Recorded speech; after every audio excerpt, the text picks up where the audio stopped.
Hey, Josh, thanks for joining us today. As a way of getting started, give us a little background on yourself. Hey, Brian, thanks for having me. Appreciate it. Um, yeah, I first and foremost, I'm a father and husband. Blessed to have a healthy and beautiful family here. Without them, I really don't think I'd be successful in what I do. They kind of are the foundation for trying to be a better better at my job and better as a father and better as a husband. So they come first, and just kind of my grounding truth in terms of how I operate, and I take that over to hopefully my business side of my life and carry that over, and that I get the opportunity to show and demonstrate that, and that that kind of reverberates throughout our organization, and that everybody kind of feels that energy and that passion about what we do in work and in sales as well. And why sales for you? uh not intended. uh I think that's the case for most. Yeah. uh it was an opportunity. It was more about time and money, really. I went to school to be a professional baseball player, never really thought about anything else. And when that failed, like 99% of everybody else that plays a sport, I landed it on teaching, and I was a teacher, so I could coach and carry that kind of sports expertise over as a coach and mentor the children. Unfortunately, I had to bartend, 3 nights a week to pay the bills because there's no money in teaching. And a guy I worked with, and he was also a bartender, part-time bartender. He had a pharma style marketing job with a radiology group, and I talked to him about it, and he seemed to be living much differently than I did, in terms of financially. And just he a position opened with his company. He said, "You can do this," and I said, "I don't think I can do this." And I really didn't. I think you're wrong. Yeah, yeah. I said, "No way." And I said, "What's radiology? I don't know what that is." And he took some convincing from him, and ultimately he said, "Look, you talk to people. I see how you manage your business.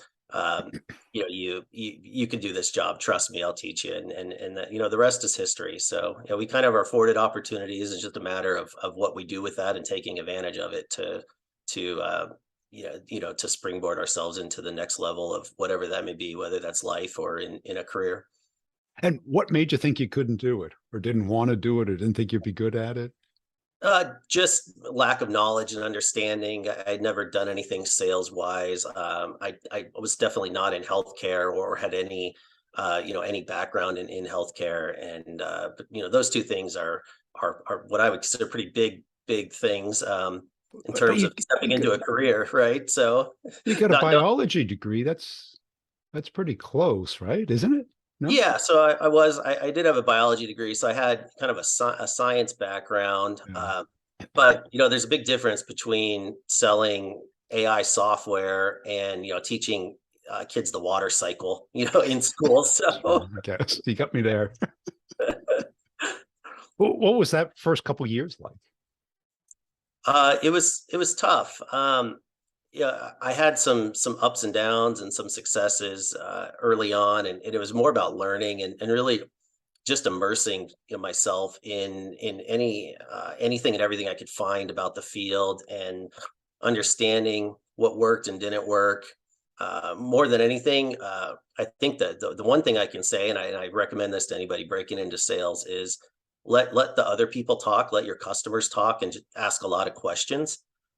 I did that out of defense, is Yeah. I didn't understand our business so much, being a new rep and in a new industry, and learning.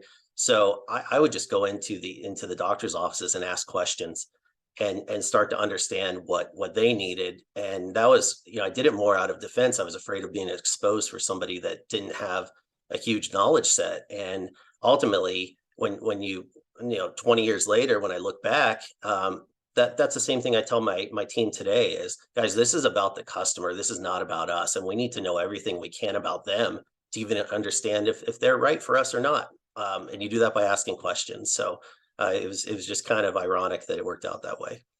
And did the bartending experience help? I think so, and that's where, who ended up being my colleague and kind of my mentor. He said, "Look, it's no different than earning a tip, right? You're earning the trust of the customer. you're providing good service, you're accountable, you're friendly, you're personable, you're doing all the same things. He goes, I'll teach you the widget. And you just translate those same characteristics and personality traits over, and you're talking to doctors and medical assistants and medical professionals and healthcare, healthcare folks, and you'll connect with them, you'll build that trust, you'll build that relationship. And if you're accountable and you follow through on the delivery of the things you're talking about, it's pretty tough to screw that up. That's it. Because most companies, they spend all this time on their sales ready messaging. And I've never seen a company, let's have some sales ready questioning, Yeah, right? Not to absolutely. qualify, but just to Yep, converse, get the other person to open up. absolutely. How do you know if that person has any need for anything you have in your bag, or that there's any demand there, if you don't ask enough questions to understand their business and what, the gaps that they have. And if you don't have something that fills a gap, it's okay to shake a hand, say, thank you so much for your time. It sounds like you're doing great things here. If you ever need anything, and something that I have comes up, give me a call, right? Yeah. And who were you selling to? These were physicians. It was a pharma style position back then. Bouncing doctor's office to doctor's office on a route, and it was anything from primary cares all the way up to specialists, neurologists, etc. So that was kind of the entry point. Now, much different world where I'm at today, but that I think in person experience of having that real world dialogue is something that is hugely impactful for where I am today. Without that, and without having those interactions every day with all those different doctors, I don't think I would have learned as fast and been able to grasp conceptually what's needed to be successful. And so you're leading people now. Is that true? You have a team? I do. Yeah, I'm the chief commercial officer for an AI software company.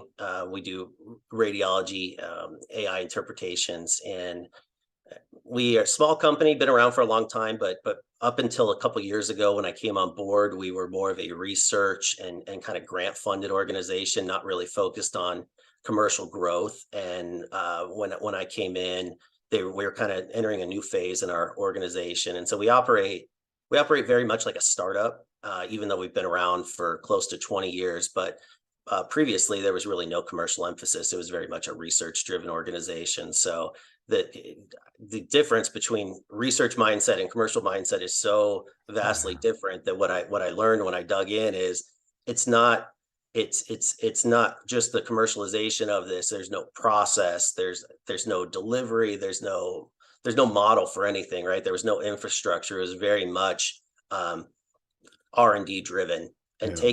taking that and converting that into a commercialized product is not easy. And so, those are kind of the growing pains we're going through here today. But we're very successful. We have 8 quarters of growth under our belt, and continuing to climb and trend upward. We have great products. I have a great team, and really, they're kind of the backbone of the success of the organization. And what makes a great rep at your company? Um, that it's interesting. I don't think there's a one size fits all rep. I have a guy that works for me that is kind of my right hand man, and he's been around for 30 years. Everything from the global company with 70,000 employees down to where we are here today, and he has kind of the seasoned pedigree and tenure and has that track record of success. But I also have very young and green reps that are more hustlers, and they have grit, and their desire and their passion helps them be successful. And so, I view this as it's my job to kind of mold all of them and be a chameleon when it comes to their different personalities and the way they operate, give them the tools to be successful ultimately, to help us win deals. I have a phrase I use all the time, and I say, like, you don't work for me, I work for you. It's my job to equip you with the tools and the things that you need to do your job to the best of your ability. That mitigates our margin for loss, and I play any role you need me to be here. If you need me to be the chief commercial officer, great, I can do that. You need me to build a quote for you, great, I can do that. You need me to demo for you, I can do that. You need me to be the good cop, I'll play that role. You need me to be the bad cop, I'll play that role. So, I want to empower those folks to be the CEO of their territory, manage it with as much autonomous authority as they can, but they can't do that if I don't provide to them the tools and the resources they need to be successful in doing so. And what's the hardest part of the sale? For us, there's a lot of market skepticism as this AI software space continues to grow, and every day I open up my email and some new startup that you've never heard of just got 70-80 million dollars of funding, and it's relatively green in terms of where this is at in the software space for healthcare. So we're in the infancy stage of what this whole market might be. So our biggest challenge is not competitors per se. It's more about market acceptance, proof of concept, and adoption. So we're challenged. We're being challenged kind of in a new frontier of providing a tool that most of the radiologists or the healthcare institutions, hospitals, IDNs, et cetera, are not familiar with what we're doing. And so we not only do we have to prove to them that what we can do can help them improve their patient outcomes, improve their workflow and their process, and deliver a more accurate type diagnosis, but also that it works, because there's really no historical kind of competitive landscape or track record to fall back on to prove that. So I think there's a couple challenges that we're facing there. So where do you even begin? Is it selling to hospitals? Is it selling to Hospitals are primary customer? Yeah. Being research funded and starting in that space, our primary success initially was in the academic setting, in the hospital space, but we are really getting a lot of traction, across all the different levels of health systems, whether it's a 200 hospital IDN all the way down to kind of your regional community hospital. And what, head of radiation, is that where you start, or? We are in radiology, so we're looking primarily, somebody to drive the clinical value there, which is typically kind of a chair of radiology or a head of neuroradiology, particularly. And the problem you're solving is trying to read the X-ray and compare it against historical positives and negatives. Is that true? So we're an MRI-based application. We are a workflow and kind of efficiency tool. So what we do, a radiologist could do manually. It will take them significantly more time. We turn around our reports in less than 10 minutes, and it's going to be standardized with a consistent output and mitigate that variability from radiologist to radiologist. But it saves them a lot of time. Radiologists today have work lists that are insurmountable, and so if I can save them time, improve their workflow, standardize their outcomes, and provide a tool for them that allows them to do their job more efficiently and better, it allows them to kind of focus on the things that only they can do, and that there's no type of supplement like we provide in order to do it. And I got to imagine deals are pretty big. They are, yep. It's growing for us. If we're probably, I think the number in retrospect, we're about 6x where we were when I started in terms of actual deal size. Yeah. And I think that was kind of a shift in mentality for us. We were very strong on the clinical side of business, and we could win clinically. The problem was when we got to supply chain or CFO, purchasing, procurement, et cetera. Their job is to make Dr. Smith happy, but they don't understand how this brings value to their entire health system or hospital. So what we've done and what I've tried to push is creating a sales structure that now pushes. We have to satisfy all these different verticals. We were very good in the clinical vertical. We win that one. Let's check that box. But how do we satisfy the operational vertical and the financial vertical? And now weave them together to tell a compelling story where the purchasing or procurement now they understand what we're doing and they see the value of it, or CFO sees the value of it, or a COO sees the value of it, where before we were really just talking to kind of a doctor or department head. Yeah. And how long do you have that wired now, or is that still a work in progress?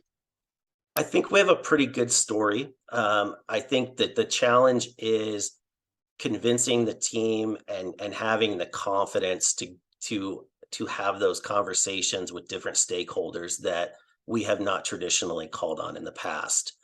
Um, and there's a lot of ways to do that, but I think more than anything, it's just it's build giving them the tools again, going back to that and demonstrating that and showing them that when you do these things and you follow this and we now build value across all of the different stakeholders of a healthcare enterprise, that our deal sizes are incrementally much larger. Which, what does that do for a rep, right? They make a lot more money that way. And that's kind of the driver behind it, is that ultimately they want to make more money, but we want to build something that's sticky within that institution. And the only way to do that is to get buy-in from everybody. If you have an outlier, or we're just selling clinically, it becomes a transaction, and we know where transactions end up, in sales. Yeah. And what's your strongest sales characteristic? Um, I think, going back to what we talked about a few minutes ago, I think it's trying to understand the customer first. Um, when I spend countless hours at night, kind of trying to learn my industry, study value drivers, the competitive landscape, the market opportunity. If we have a big meeting with a customer, the next day, trying to learn anything and everything I can about that customer in order to, kind of lead them to the answer that I want to get them to. But I think the way to do that is to do your homework on them and understand it. I don't think it's overly complex to do that. But I think that there are so many sales reps out there, so many sales organizations that are kind of just reading from the script, or going through the motions, or they're sending off 2 emails and they kind of shrug their shoulders and say, I'm not getting the response I want. And I tell my team all the time, pick up the phone and call. A 15-minute conversation, you can cover more ground in that time than a month's worth of emails, right? You may not even get a response that way. But knowing your customer is the most important thing, because now you know where to take that conversation, because you know the things that make them tick. And I think ultimately, if you don't know your customer, know your audience, how do you even know what to talk about? Yeah. And what characteristic or skill would take your game to the next level? Um, that's a great question. I haven't. I feel like I'm always trying to get better at what I do. I don't know if there's one thing that I can pinpoint and say I have to do better there. I think that there's so many, as human beings. I think there's so many areas Yeah. for us to improve and get better, that I'm just looking to grasp onto anything, that comes across my way, that go, hey, that's some valuable insight, or that's a valuable tool. I'm going to put that in my bag and I'm going to use it. And I think if we do that, then kind of holistically we get better at what we do over time. Yeah. And how would you design like the perfect sales rep? What Um, would the ingredients be? yeah, yeah, Uh, uh, wow, Not asking about anybody individually, but just if you were a chemist, right? yeah, yeah. So I think that ultimately there's a few characteristics that really come into play. One is they have to you have to be a little bit of a hunter, right? Like most customers aren't knocking on your door saying, what can I buy from you? So you have to have that drive and that internal drive to do so. I think that you need to be an expert in your field. I do believe that because there's so many different vendors in healthcare, and there are so many organizations that have hundreds of sales reps, that not everybody can be great. And so in order to do that, you've got to be an expert in your field. You got to distinguish yourself amongst your peers. So I think you do that by being a sponge and absorbing as much knowledge as you can. Ultimately, being accountable to the customer. And I tell our team this all the time, and I hope that I follow through on this as well when it's my chance to do so. Is it's our job to sit through the good meeting. It's our job to sit through the bad meeting. It's our job to sit through the ugly meeting, and we have to process it, and we have to figure out how to fix it and make it better, and ultimately deliver that back to our customer in a way that we either improve what we're doing and get better, continue to deliver something that we might be really good at, but we don't want to ever let up and do that. And so that accountability factor is something that is hard to not hard to find, but I think that the best reps that we find and see have that. They're willing to sit and take the beating from a customer the same way they bask in the glory when they close a big enterprise deal.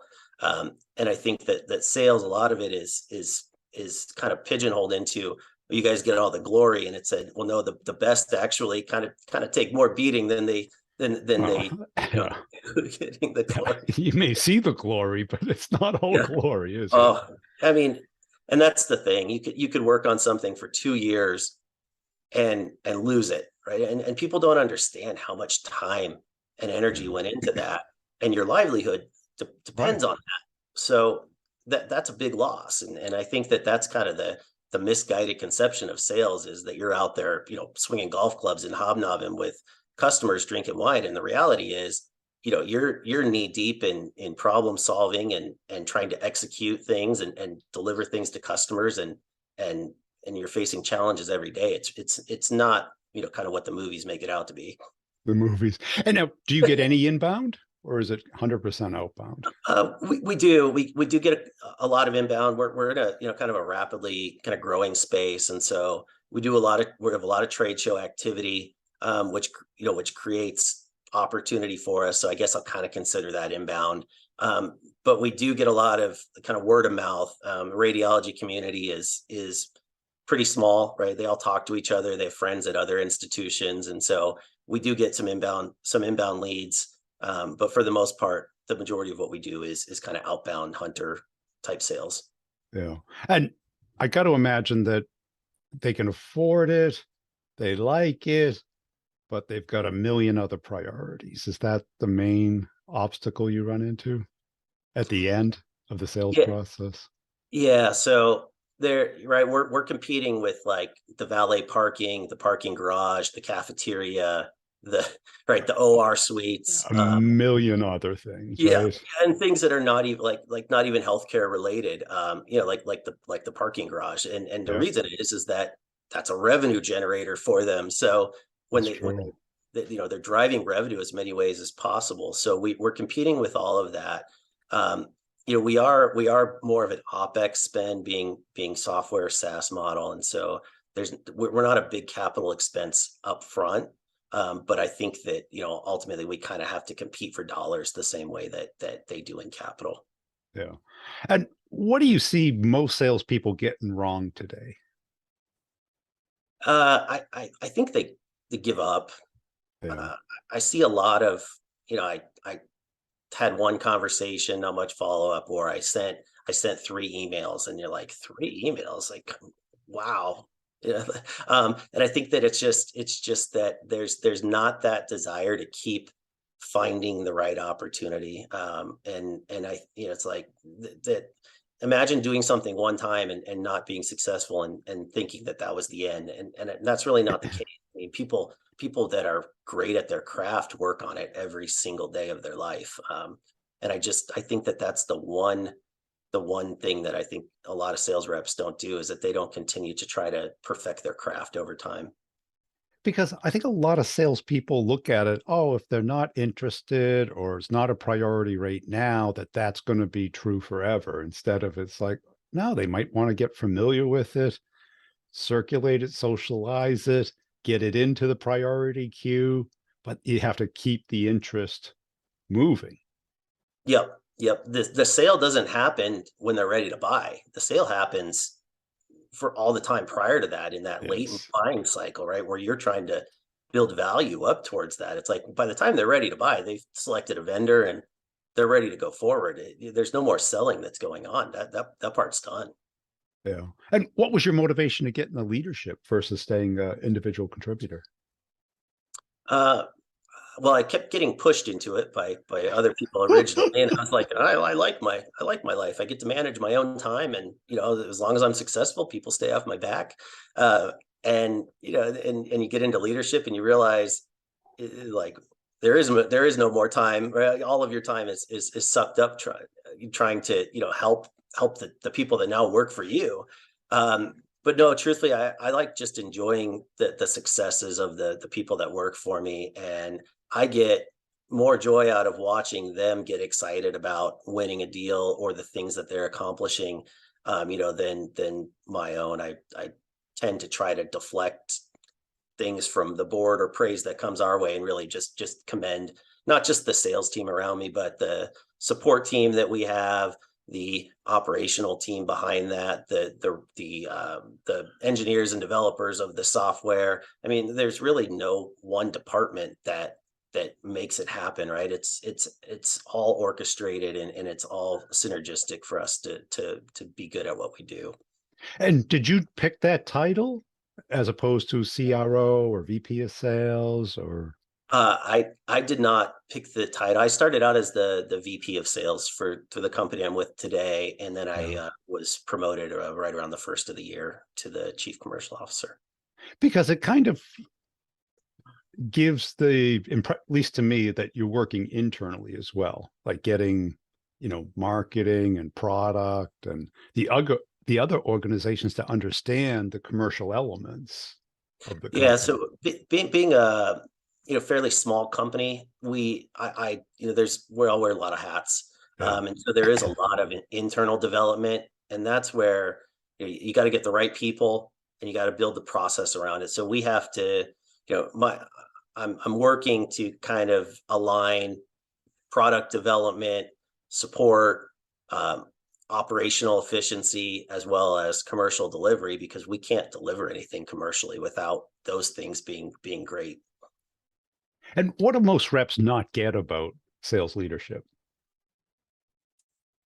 Um, that we're juggling 100 problems, and the one that they have in the moment may not The be the the only one, the the only. most important. Yes, and that's the reality, though. For them, that is the most important thing, and that customer is the most important customer in the world, because that's the space that they live in. So, as in my role, it's how do I balance all the other things I'm dealing with, but also address that in a timely and effective way.